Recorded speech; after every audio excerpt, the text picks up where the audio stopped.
But you won't see me break. Call you up in 3 days. I'll send you a bouquet, saying it's a mistake. Drink my troubles away, one more glass of champagne, and you know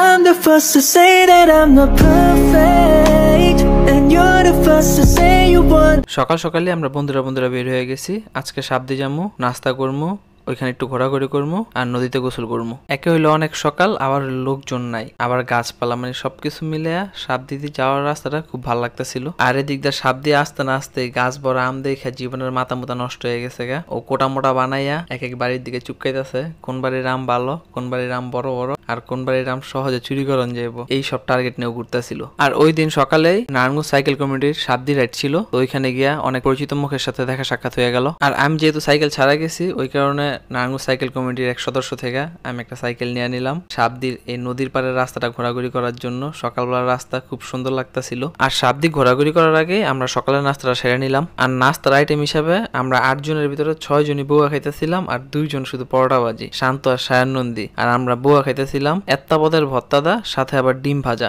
খাইতে কি মজা লাগতেছিল, সকাল সকাল ভালোই লাগতেছিল। গরম গরম বউয়া আর এত্তা পদের ভর্তা। বউয়ার পাশাপাশি গরম গরম চিতই পিঠা বানাইতেছিল, তো সকাল সকাল গরম গরম চিতই পিঠা আর ভর্তা ট্রাই করলাম। আর জীবনে তো আসার পর থেকে একবারে টার্গেট নিয়ে নিছে, কোনো গাছের আম অক্ষত রাখবো না। তো এর ভিতরে একটা টার্গেট একবার পুরো ফুল ফিল আপ করে লাইতেছে, আম গাছের আম সব পাইরা ফেলাইতেছে। ওরা যেন একদম না বলতেছি, বন্ধু আর পারিস না, তারপর ওর কোনো কথাবার্তার কোনো নাই, যেন না ও আম পারতাছে তো পারতাছি। লগে লগে আরো কতগুলি যোগ হয়েছে, সায়ন নন্দী ওরও হাবুইটা পারতাছিল, আর শান্ততা আছিল আরেক চোরা। তো শেষ পর্যন্ত আমি চোর করে দাওনি দিয়া তারপর গাছের নিচের থেকে আনছি।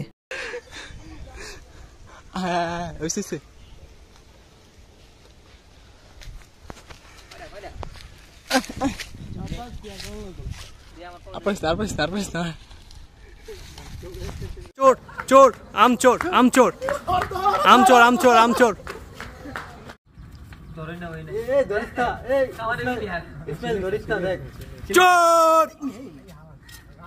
মানে কোনো কিছু আর অক্ষত থাকবো না, ও সব পেরা লাইব। এদিকটা বৈশা আমি একটু গল্প করতেছি, নৌকার জন্য অপেক্ষা করতেছি, আর এদিকটা ও পেঁপে পাওয়া শুরু করে দিছে।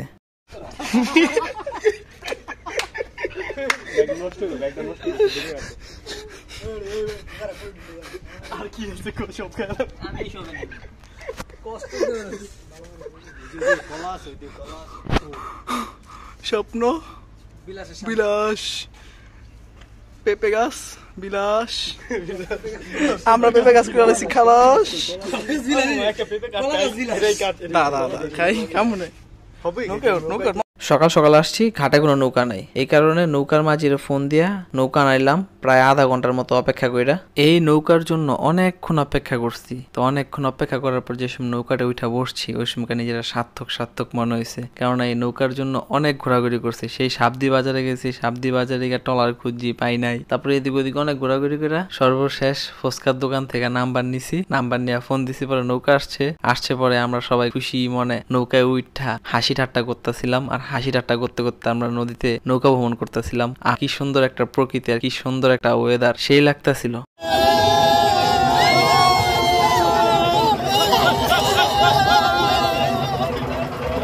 আমরা যে বোটটা নিয়েছিলাম, ওই বোটটা দেখতে খুবই সুন্দর ছিল, রং টং করা। তো ওই বোর্ডের ভিতরে আমরা ছবি তুলতেছিলাম, ভিডিও করতেছিলাম আর এনজয় করতেছিলাম।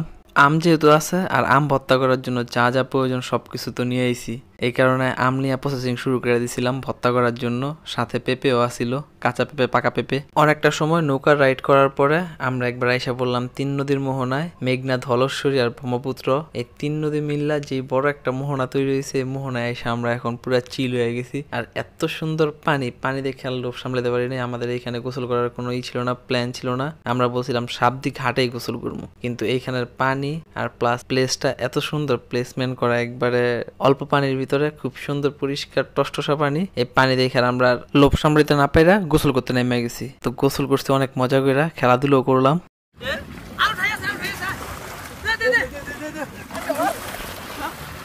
যাওয়ার সময় আমগুলি প্রসেস করছি, এখন আসার সময় ভর্তা করতেছিলাম।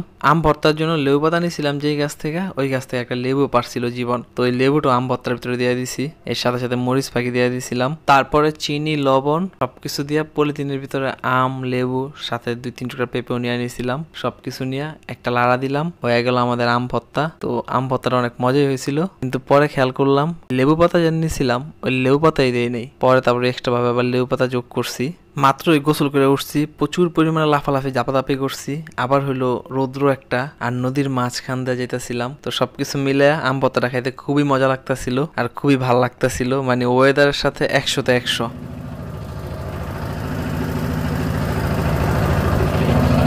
আম ভর্তাটা খেয়ে অনেক মজা পাইছি, এখন আরো কিছু খাইতে বঞ্চিত আছে। তো পেঁপে আসছিল, ওই পেঁপে কাইটে আম ভর্তার যে রসটা ছিল ওই রস দিয়ে মিশা খাইতেছিলাম আমরা। আর এই হাসি ঠাট্টা মজা করতে করতে আমাদের নৌকা ভ্রমণ প্রায় শেষ। তো আমরা যাওয়ার সময় এখানে একজন লোক পাই নাই, আর আইসা দেখি এইখানে অনেক লোকের সমাগম হয়ে গেছে। বন্দর ঘাট দিয়ে নদী পার হওয়ার সময় ওইখান থেকে বাপরখানি নিয়ে নিয়েছিলাম, যেন সাবদি এসে সাবদির স্পেশাল চায়ের সাথে বাপরখানি ভিজায় খামো। তো বাপরখানি দিয়া সাবদির স্পেশাল চা খাইতেছিলাম নদীর পাড়ে বৈশা।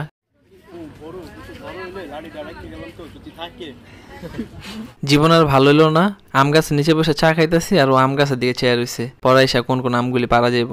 অনেকটা সময় অনেক ঘোরাঘুরি করলাম, অনেক মজা করলাম, বন্ধুরা একসাথে ছিলাম, খুবই সুন্দর একটা সময় কাটাইছি আমরা। তো আল্লাহ হাফেজ, বাই, সবাই ভালো থাকেন, সুস্থ থাকেন।